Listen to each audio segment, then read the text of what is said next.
Hi everyone, welcome back, or welcome if you're new to my channel. If you are, my name is Jasmine, and today I'm going to be doing my 500 subscribers Q&A. So recently we hit 500 subscribers here on my channel, which is insane, and I said that I'd do a Q&A, so I asked you guys for some questions for the video, and I got so many more questions than I ever thought I would. There were just so many, and they're all so good and so thoughtful. So thank you so much to everyone who asked questions. I really do appreciate it, and I think this is going to be a lot of fun. So I did receive a lot of questions, so this might be quite a long video, so let's just jump right in. So the first question is by the Book Ponderer, who asked, if your channel were to be a book, what kind of book would it be? So I guess if my channel were to be a book, it would be a literary fiction book, because that is what I read most of and talk about most here on my channel. And it would be very character driven, because I'm always talking about how character is my favourite aspect of books. And I guess the protagonist would be a 22-year-old girl called Jasmine, because I run my channel. And aesthetic wise, I imagine the cover would be mainly white. It would be very classic and simple, because that's how I try and do my thumbnails. And I guess there'd be a bit of dark green thrown in there somewhere as well, because that's my favourite colour. The next question is by Laurie Dawson, who is asking what shows I'm into. So recently I've been enjoying watching Atypical on Netflix. That's just been some really good light relief from uni work, and also The End of the Fucking World. That's just really good TV. But generally I tend to like just good British BBC dramas. So things like Broadchurch and Call the Midwife, I absolutely love. My favourite series ever is actually the BBC Robin Hood adaptation that came out as a series in like 2010. It just never gets old. Next, Laura from Paperback Winter asked 3 questions. The first being, what is your favourite ever book cover? The second being, who would play you in the film adaptation of your life? It would be called It Was the Jazziest of Times. Good one, Laura. And thirdly, what unnecessary item do you spend most money on apart from books? So my favourite ever book cover is really difficult to answer, because I like so many different types of book covers. I particularly like book covers that have really dark, rich colours on them. Like I said, my favourite colour is dark green, but I also really enjoy dark reds and dark oranges on book covers. And really beautiful illustrations and some reflective little details. Those kind of things I really like. Book covers like those include A Skin Full of Shadows and A Poem for Every Day of the Year. I absolutely love both of those. But if I would have to pick a favourite book cover ever, then I probably wouldn't pick one of those. I'd probably pick something much more simple. And the ones that come to mind are the Robert C. Thaler books. They are absolutely stunning. I'll put a couple of pictures in here. Although I'm not sure how well they're going to translate in picture form. But in physical copy, just believe me, they're beautiful. So they're very plain, and they each focus in on one different colour. So A Whole Life focuses in on different shades of green, and the other one focuses in on different shades of a really deep burnt orange.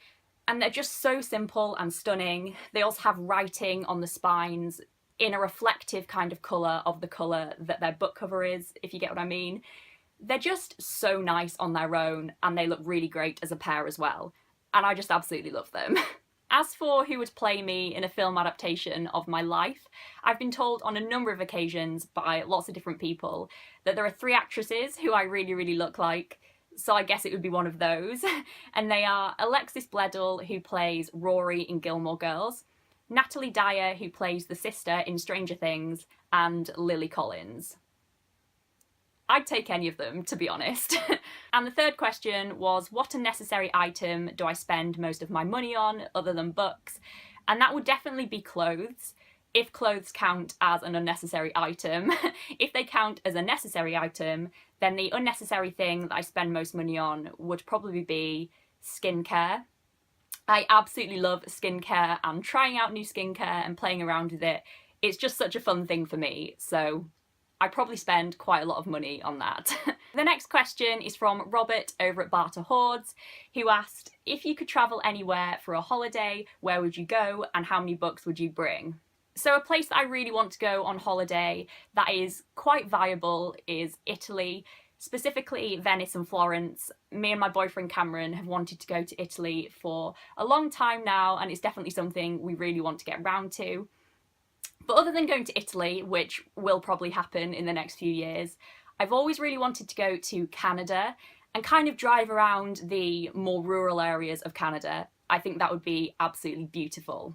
As for how many books I'd bring, I usually take a lot of books on holiday, but when I'm going on holiday with Cameron, we usually both take books that we can both read, so we actually only have to take half the amount of books because we can just then swap. But if I was going on a holiday for 2 weeks, I would probably take 6 books, maybe. The next questions are from Alex at What Page Are You On? And he asked me if I could have any book adapted to screen that hasn't been already, what would I pick and why? And he also said that he thinks I dress really well and have really cool style. And so do I have any favourite shops? Firstly, I just want to say thank you for the clothing comment. That is very, very kind of you to say. That is very nice. And it made my day. So I actually don't often like book to screen adaptations, and so I'm very protective over a lot of my favourite books and wouldn't really want them adapted to screen because I'd be scared they wouldn't be done very well. But a book that I did read recently that I think would work quite well in a film format is The Immortalist by Chloe Benjamin. There's 4 siblings in this novel that end up going different ways in their lives, and it just explores lots of really cool settings, which I think would be cool in a film format.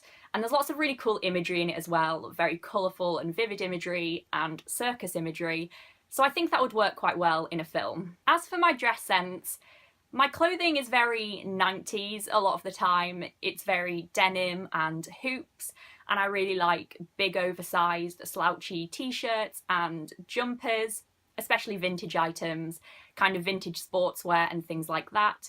And I basically exclusively live in docks and trainers.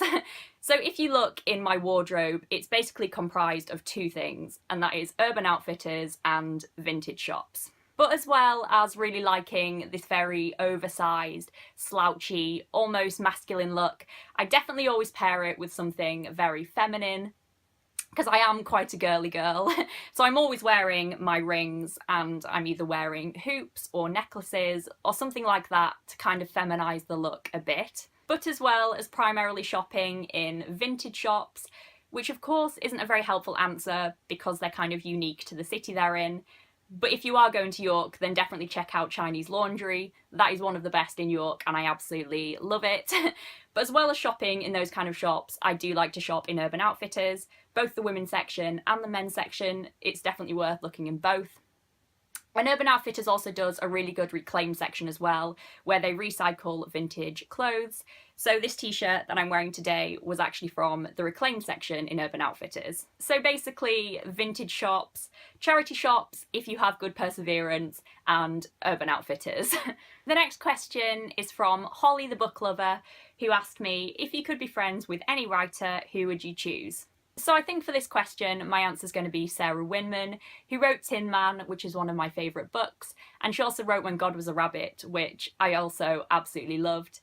Her books are always just so emotional and tender and heartwarming and intelligent as well, and I just think she'd be the loveliest lady to meet, and I would absolutely love to be friends with her. The next questions are from May Cho, who asked me, what is your favourite musical, and what was the first book I ever bought, and how did it come to be?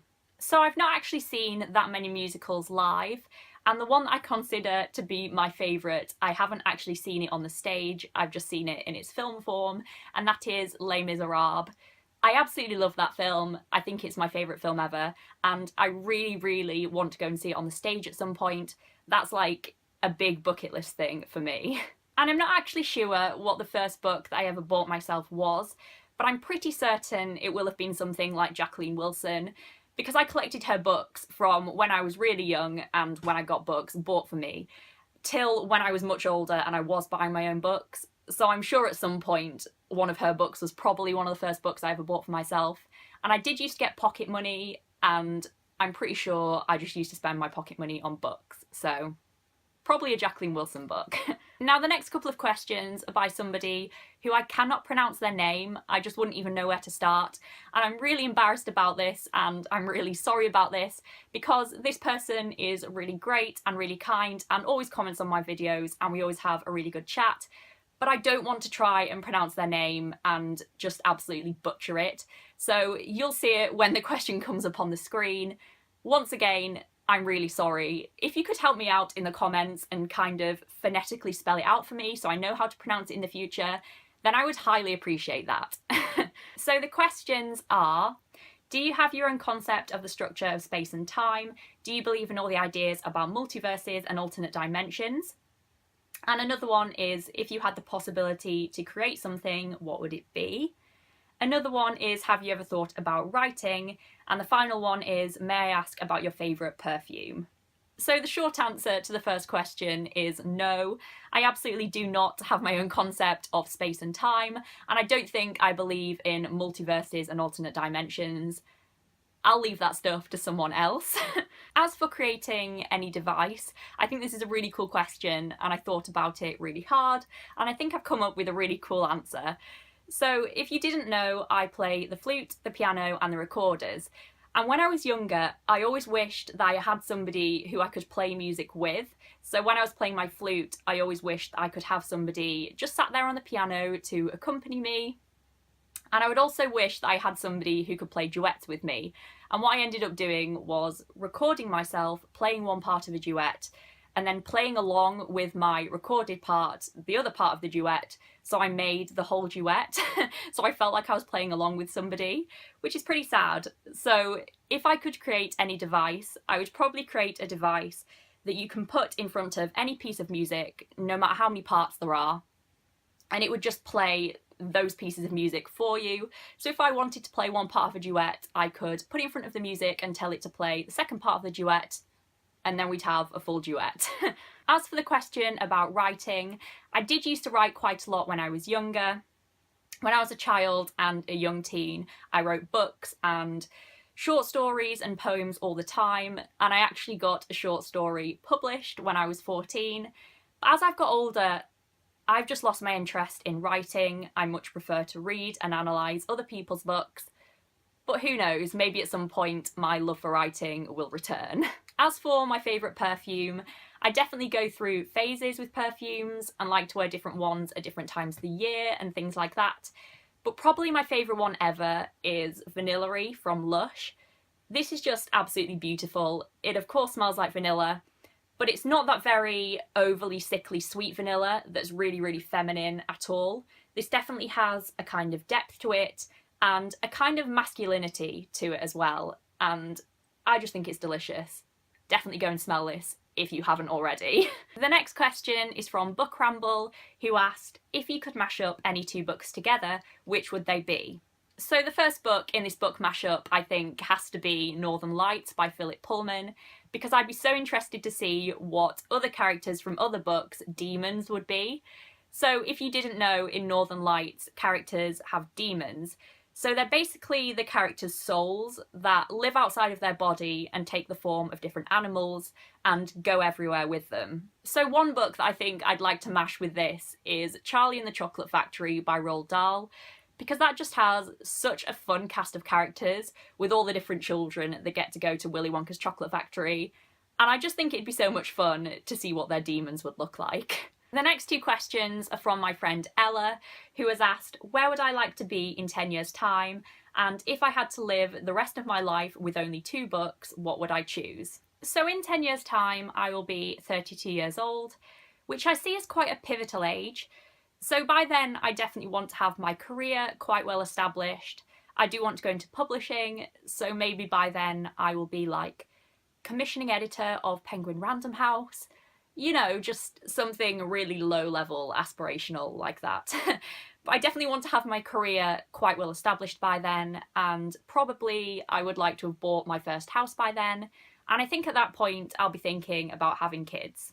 As for living my life with only two books, one of them would have to be To Kill a Mockingbird, because it is my favourite book of all time, and I can just reread it and always love it even more than I did on the reading beforehand, and always get more out of it. So it would definitely have to be To Kill a Mockingbird.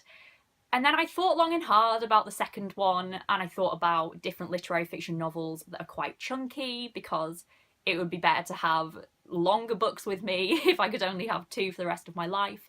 And then I thought about poetry, because some poetry is really great and you can always get more out of it on a rereading, so I thought that would be quite good if I'm only allowed two.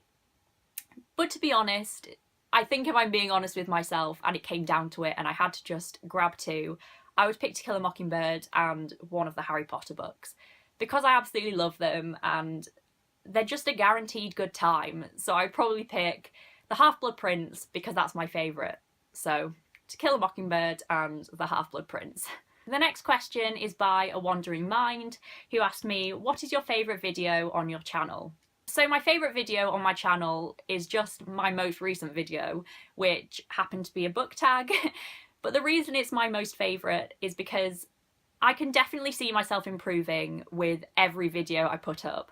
So I've only been doing Booktube 6 months now, and I'm definitely still improving. And with every video that I put up, I can tell that I'm more confident and comfortable, and my friends and family say the same thing as well. So every time I put up a new video, it just becomes my new favourite, because I'm like, wow, like, look what I've achieved. The next question is by my friend and housemate Kat, who asked, where did you get that excellent jumper? So in my Q&A announcement video, I was wearing a vintage jumper that had purple on it and green on it, and it said the Lake District across it, and it's a really cool jumper. And the reason she asked me this is because her and our other friend Amy actually bought me that jumper for a treat when we were in first year of uni. I was having a really bad time with my anxiety, and I actually couldn't leave my bedroom that week, so I didn't go out of my bedroom door for a whole week. And they went out to a vintage fair and they saw it and they thought I'd love it, and it said the Lake District on it, which is where I come from. And so they bought me it and they put it just outside my door, and they sent me a little message saying, when you're feeling up to it, like, open your door and there's a little surprise out there for you. And I did, and it was that jumper, and it was very nice of them. They're the best. The next question is by Claire Reads Books, who asked me, what is a book that reminds you of home? So my answer for this question is definitely The House at Pooh Corner by A.A. Milne. I think we actually have a copy of it here. So this is the copy of it we have here at home. I just read this book so much when I was younger, and I also listened to the audiobook of it when I used to go to sleep for many, many years when I was younger. And so this book definitely reminds me of home and being at home, and I just love it.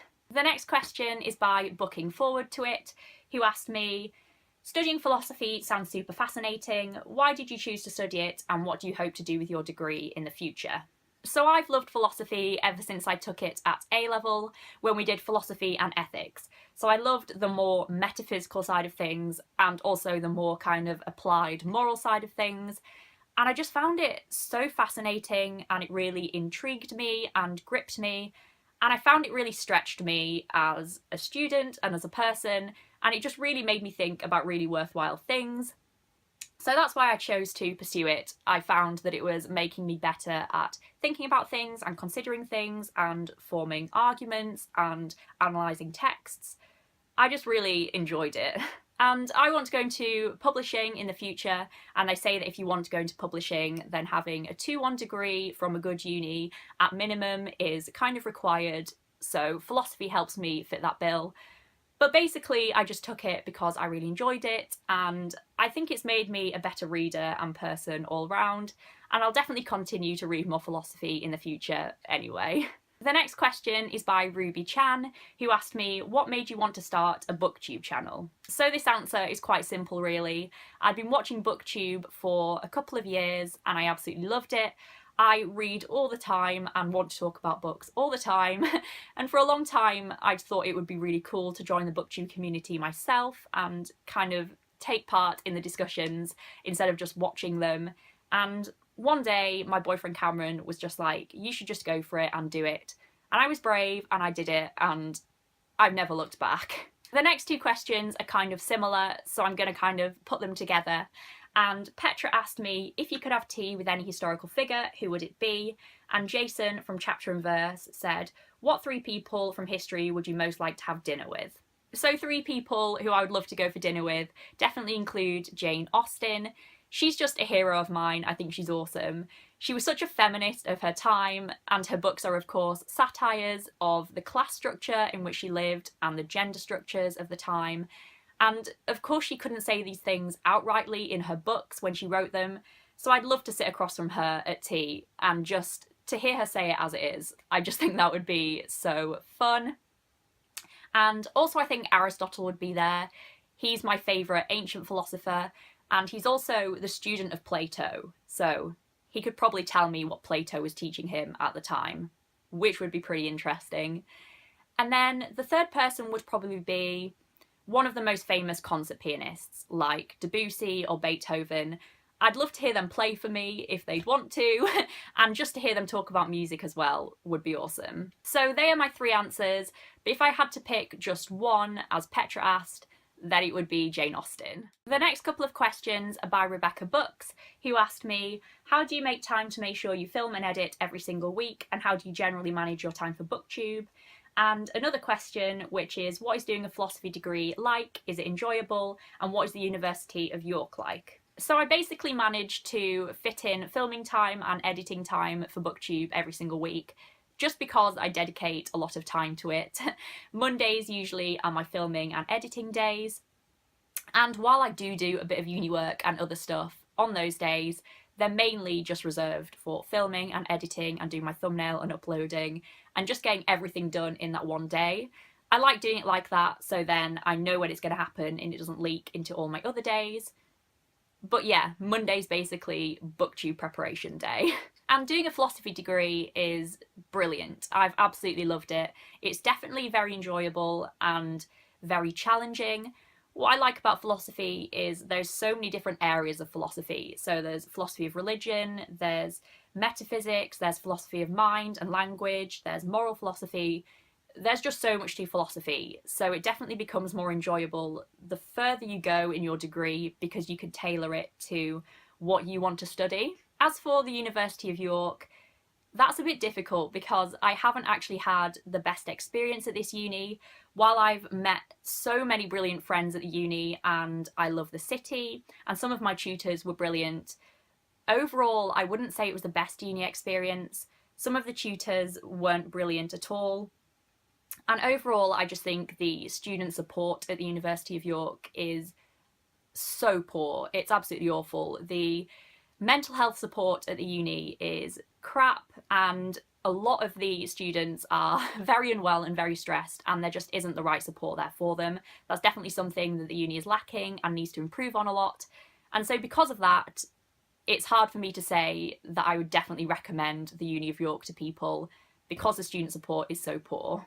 So overall, I did enjoy being at the Uni of York, but there were definitely times when it was very difficult for me and I was definitely overwhelmed and the student support wasn't there. And so because of this, I'm not sure I could highly recommend the Uni of York to everyone. The next question is by Bookish Bree, who asked me, what is the fictional place that I would most like to go to? So I'd be lying if I didn't say Hogwarts. Sorry.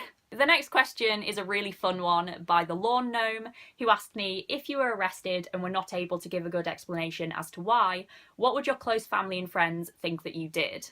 So I'm probably like the least likely person to do something bad that you would ever meet.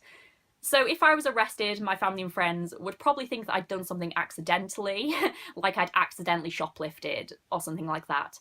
Or alternatively, they may think that I was part of a positive protest that kind of got out of hand and everyone got arrested together, if that makes sense. The next couple of questions are by Ashley at A Frolic Through Fiction, and her questions are, what is your favourite part of York, a place in York you would recommend people to visit? And if you didn't go to the university in York, where do you think you would have gone? So as well as all the really famous and indeed beautiful places in York that you should definitely visit, like the Minster and walking along the walls, you should definitely do those things if you ever go to York. I would probably recommend going to Fossgate's bookshop, That's probably quite a good answer that most people watching this video will appreciate. It is just the most beautiful secondhand bookshop. It has different floors and it's huge and there's just books everywhere. They're like piled up in piles on the floor and on the walls, and there's just books everywhere, and it's just the perfect little bookshop. So definitely check that out if you ever go to York. If I hadn't have gone to York Uni, then I probably would have gone to Warwick. I was deciding between Warwick and York for a long time. I liked both of them, kind of the same, but I decided against Warwick because the campus was so secluded and so far away from anything else, whereas I liked York's campus because it was so close to the town and there was different stuff going on, and I just thought that would make for a better uni experience. The next question is by Asila Reeds, who asked me, do you have any songs that you relate to a book, whether it be the lyrics or just the general vibe of the song? So the answer to this question, honestly, is no. This isn't something I really do. I was thinking about it, and there aren't really any songs that I pair with books, other than Christmas songs with Harry Potter, just because I'm so used to reading Harry Potter at Christmas time, and that's what I associate with it. But no, I don't really do this. The idea does fascinate me though, so if any of you do this and have certain songs or lyrics that you pair with books, then definitely let me know about them down below, because that sounds really cool to me. So the next question is by Matt at MCS Books, and he asked me, since you study philosophy, who is your favourite philosopher or your favourite philosophical concept, and have you ever seen this represented in a book you've read? And then, if you were to imagine a brilliant book that represented this philosophical idea or person, how would you like to see it done or handled? So, good question. I don't really have a favourite philosopher in general, to be honest. I just kind of have favourite philosophers within certain areas of philosophy. And my favourite area of philosophy is moral philosophy, more specifically kind of applied ethics. And one of the philosophical concepts that I've been thinking about a lot recently, and I actually discussed it in my philosophy dissertation, is the notion of individual moral obligation. Towards the planet is what I talked about in my dissertation, but more generally just individual moral obligation towards anything. So how much individuals actually have moral obligations and how much we should follow these, as opposed to just living our lives for ourselves. So this idea of individual moral obligation is very interesting, because we often think of groups of people having moral obligations, like we'd say that the population has an obligation to do this, or a certain nation has an obligation to do that. But when we actually think about individuals, of course a lot of things that individuals do is morally praiseworthy, but it's actually a different question whether we think an individual actually has a moral obligation towards something that we think they should do. And it would be bad if they didn't. So I definitely think it would be really cool if these ideas were represented in a book. I don't think they have been thus far, or I haven't seen them represented in anything I've read so far. If it was represented in a book, I guess it would be contemporary literary fiction. I like books that are literary fiction because they often leave these kind of philosophical ideas up to the audience a bit to kind of muse over themselves and come to their own conclusions. And it would have to be contemporary because I would want it to be exploring moral obligations that are relevant to today, such as towards animals or the environment, just things that we can definitely learn from and apply in our own lives. So I also think it would be interesting if this novel had a split narrative. So one of the perspectives in the novel would be from the point of view of somebody who does feel under various moral obligations and does live their life in a way that accords to these moral obligations, over and above doing things for themselves. And then the other perspective would be very far down the other end of the scale, where a person did not hold to moral obligations at all and just lived their life in the way they wanted to. And then I guess we could kind of see the pros and cons that come out of living life in both these different ways. I don't know if any of that made any sense, but it made sense in my head, and I think it's a cool idea.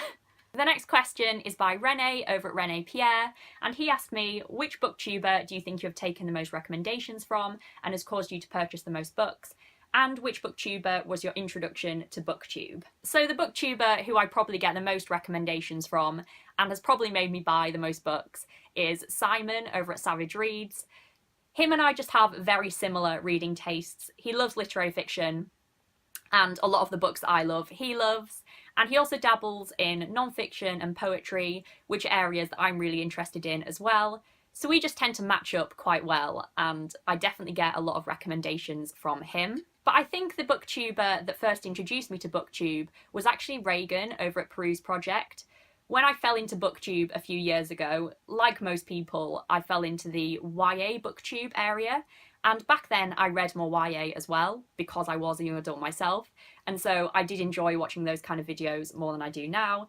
And I just loved Reagan. I thought she was really fun, and she read a lot of kind of YA fantasy that I was really into at the time. So I used to enjoy watching her. The next few questions are from Beth over at Beth Chats Books, and she asked me, what is your favourite book? What is your perfect day scenario? And which fictional character would you like to go out for coffee with? So my favourite ever book is To Kill a Mockingbird. It has been my favourite book for about 5 years now, and I don't think that's going to change anytime soon. So my perfect day scenario definitely takes place in winter. Winter is my favourite ever season. So I'd probably wake up and the house would be really warm and cosy, but it would be snowing outside, and I'd probably have pancakes for breakfast. Cameron would be with me, by the way. I realise I didn't say that, but he would. We'd have pancakes and then maybe go on a snow walk. And then when we'd come back in, we'd be in pyjamas and the fire would be on. And I'd basically just read in front of the fire with chocolate and nibbles and mulled wine. And then probably later on in the day, I'd have all my closest friends and family round and we'd have a roast. If you can't tell, I'm definitely a home person, and I really like Christmas because I realised that what I described was basically Christmas Day. As for which fictional character I'd like to go out for coffee with, there are so many, like so many. But seeing as I just mentioned To Kill a Mockingbird, I guess I'll continue along in that vein and say Atticus. Atticus is just like the best fictional father in literature ever, and I'd love to have an intellectual chat with him over coffee, and he could just impart some of his wisdom on me. I think that would be awesome. The next question is by Marvellous Books, who asked me, what type of music do you listen to, and what are your top 3 favourite songs at the moment? So the kind of music that I listen to the most is probably noughties or contemporary indie music, but I also like some rock and some pop and some classical. I like quite a mix, to be honest. As for 3 of my favourite songs at the moment, I've been listening to A-Punk by Vampire Weekend quite a lot, Twist and Shout by the Beatles quite a lot, and Dreaming of You by The Coral. The next question is by Anthony Andrews, who asked me, why did you join Booktube and what motivated you to make new videos? So I already answered the question about what made me join Booktube earlier in the video, but as for what motivates me to make new videos, it's basically just chatting to you guys and it all being so fun. I love making new videos, I enjoy making them, and I especially love talking to you guys in the comments afterwards, and I've made some really great friends through doing this whole thing, so that's definitely motivating. But I also think the fact that I can see myself improving and becoming more confident and comfortable with every video I make is also very motivating as well. And the final questions are by Sharon over at Hooked on Books, and she has asked me, what drove you to study philosophy and what has been your favourite and least favourite aspect of it as a subject, and can you describe one of your favourite childhood memories? So I think I already answered the question earlier about why I decided to study philosophy, but my favourite aspect of studying philosophy has definitely just been how many different avenues of thought it has opened up to me, and how it's made me consider so many fascinating things that I just wouldn't have anyway. And these are things that we take for granted in everyday life, but they definitely deserve some really serious thought. So this includes like really abstract, wacky, mind-blowing things, but also really applied, important things as well about how we should live our lives and how we can be better people. But my least favourite thing is definitely just that some of it is bullshit. And that is not as common as you would probably think it is in studying philosophy. Usually it's not at all, and it's all very worthwhile to consider. But sometimes I will be reading a paper and I think maybe the answer is the simple answer that we all intuitively feel it is, and these philosophers are just taking it too far and questioning things for no apparent reason, and that's just pretty annoying. As for one of my favourite childhood memories, you're gonna love this. I live in the Lake District in the middle of nowhere, so where my house is, it's in the countryside and there are fields surrounding it. And at the bottom of the lane where we live, there is a little patch of woods where me and my sister and our two childhood best friends used to go down and play all the time. We'd have adventures down in the woods. And in the woods, there is often a massive pile of manure that the farmers put there before they put it over the fields. And we used to play over this massive stack of manure. One of our favourite things to do was take our shoes off or keep our shoes on, depending on how we were feeling, and start at one end of the manure stack and race each other over it to see who would get to the other end first. And often we'd like fall into it, and sometimes it was wet at the bottom, and we would just be absolutely covered. But we didn't care, it was fun. We'd turn up at home and we'd knock on the door and mum would come to the back door and we'd just be standing there, like, covered in shit, essentially. So there you go. So on that note, we are done. Those were all the answers to all the questions you guys asked me. I'm sorry if this was really annoyingly long, but I just wanted to answer all the questions that I got asked and not leave any out. And it was a lot of fun for me to film. So once again, thank you so much to anyone who asked me questions. I appreciated them all. They were all brilliant. And of course, thank you to anyone who is subscribed and got us over 500 subscribers. It's still absolutely insane to me, and I appreciate every single one of you. So that is all for today, guys. Thank you so much for watching, as always, and I'll see you next week with my next video. Bye.